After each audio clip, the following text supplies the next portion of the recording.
is an expert on safety issues at nuclear power plants. He was involved in an international project to stop the proliferation of radioactive materials after the accident at Chernobyl. He designed a stone coffin, a huge architectural object that could cover an entire nuclear reactor. He said this kind of system is not necessary for the troubled power plant in Fukushima.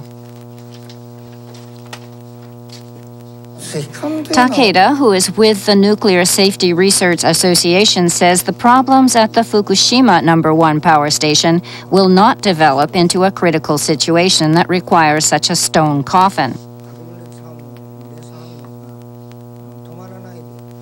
He said that in the accident at Chernobyl, nuclear fission inside the reactor not only did not stop, but accelerated. He said it was like stepping on the accelerator instead of the brakes.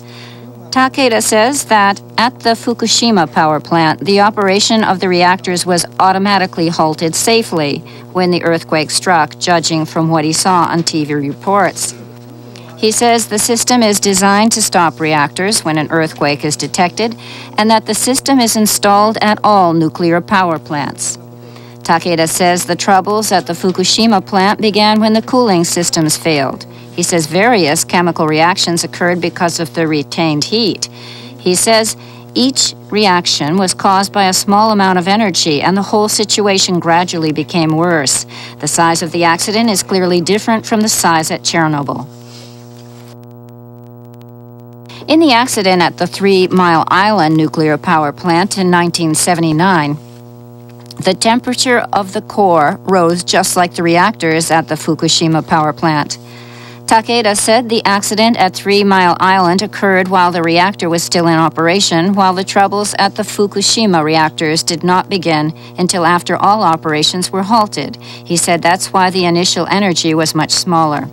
However, Takeda pointed out that the situation following the initial trouble seems to be worse than what happened at 3 Mile Island.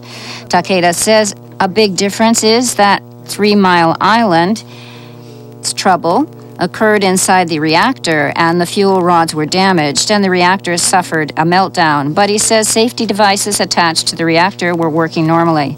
Takeda says the trouble involved in the reactor's pressure containment, but other things were working fine. Takeda says that at the Fukushima No. 1 power plant, electrical systems near the reactors became submerged by the onrushing water, causing them to lose almost all of their functions. He says that's why they cannot manipulate the control systems, motors, or valves. He says these systems did not work the way they were supposed to.